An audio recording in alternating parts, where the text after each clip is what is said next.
আজ সন্দেশখালীতে জনসভা দলনেত্রী মমতা বন্দ্যোপাধ্যায়ের। রবিবার তৃণমূল কংগ্রেসে যোগদান সন্দেশখালী আন্দোলনের অন্যতম মুখ সুজয় মাস্টারের। রেখা পাত্রের রাজনৈতিক গুরু সুজয় মণ্ডল, তবে কি এবার রেখা পাত্র তৃণমূলে যোগদান করবেন, এই প্রশ্নই উঠছে। আজকে কর্মসূচি রয়েছে তৃণমূল নেত্রী তথা মুখ্যমন্ত্রী মমতা বন্দ্যোপাধ্যায়ের, এবং ঠিক তার আগের দিন রাতে সুজয় মাস্টারের তৃণমূলে যোগদান, এবং যা নিয়ে জল্পনা এবার কি রেখা পাত্র তৃণমূলে যোগদান করবে।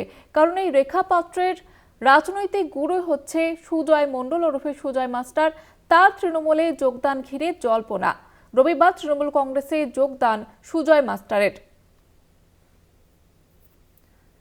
সন্দেশখালী আন্দোলনের অন্যতম মুখ এই সুজয় মণ্ডল, তিনি গতকাল রাতে তৃণমূলে যোগদান করেন এবং আজকে সোমবার মমতা বন্দ্যোপাধ্যায় সন্দেশখালী যাচ্ছেন এবং সেখানে সভা রয়েছে, একাধিক কর্মসূচি রয়েছে মমতা বন্দ্যোপাধ্যায়ের।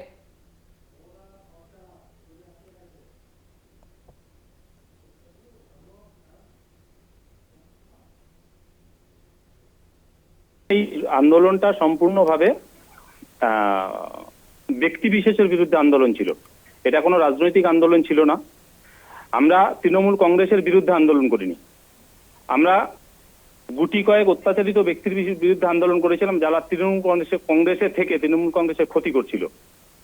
সেই কারণে আমাদের আন্দোলন ছিল, এবং সেই আন্দোলন থেকে আমার মনে হয়েছিল যে সন্দেশখালী যেদিন শান্তি ফিরে আসবে সেদিন আমি তৃণমূল কংগ্রেসে যোগ দেব। এই মুহূর্তে সন্দেশখালী আগের সেই শান্তির জায়গায় ফিরে এসেছে। মানুষ তার নিজের কথা বলতে পারে, মানুষ নিজের স্বাধীন অনুসারে চলতে পারে। সেই কারণে আমার মনে হয়েছে তৃণমূল কংগ্রেসে এখন যোগ দেওয়ার দরকার। এবং সবচেয়ে বড় কথা, আমাদের মানবিক মুখ্যমন্ত্রী তিনি কথা দিয়েছিলেন তিনি সন্দেশখালীতে আসবেন, যেটা সন্দেশখালীর মানুষের দীর্ঘদিনের চাওয়া পাওয়া ছিল। তিনি আগামীকাল আসছেন। আর তার চেয়েও বড় কথা, যে সন্দেশখালী যে তৃণমূল থেকে মুখ ফিরিয়ে নিয়েছে, এটা যে সম্পূর্ণ মিথ্যা, সে কারণেই আমি আজকে তৃণমূল কংগ্রেসে যোগ দিয়েছি। যে আমি প্রথম থেকেই বলে এসেছিলাম আমি তৃণমূল ঘরানার ছেলে। তৃণমূল কংগ্রেসের জন্ম হয়েছিল কোনো একটা সময় আমার বাড়িতেই।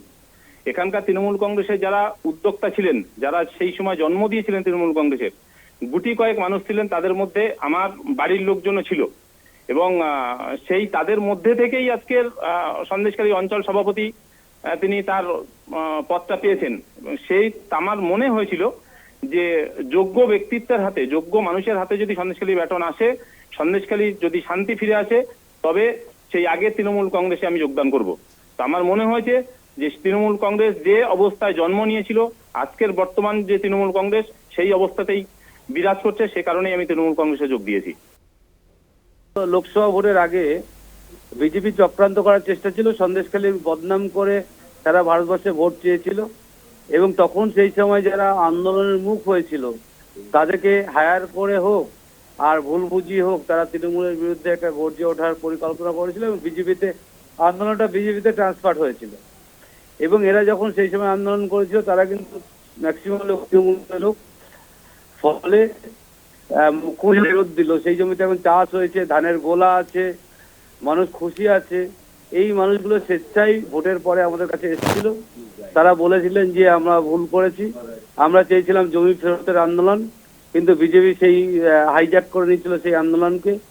ফলে সুজয় বাবুর মতো লোক, সুজয় বাবু মাস্টারমশাই, তিনি তার ভুল বুঝে আমাদের কাছে এসছেন। আমরা তাকে সাধুবাদ জানাচ্ছি। তিনি মুখ্যমন্ত্রীর যে উন্নয়নে সামিল হয়েছেন এবং তিনি বুঝেছেন বাংলার মুখ্যমন্ত্রী সব করতে পারেন। এবং সত্যি সত্যি আজকে আমরা সেই জায়গায় স্পটে গিয়েছিলাম, দেখলাম ধানের জমি আছে, ধানের গোলা আছে, ধান চাষ হয়েছে, এবং মানুষ খুব খুশি। মুখ্যমন্ত্রী কথা দিয়ে কথা রেখেছেন, এবং তিনি এই কটা দিনের ব্যবধানেই তিনি কিন্তু সন্দেশখালী চলে এসেছেন।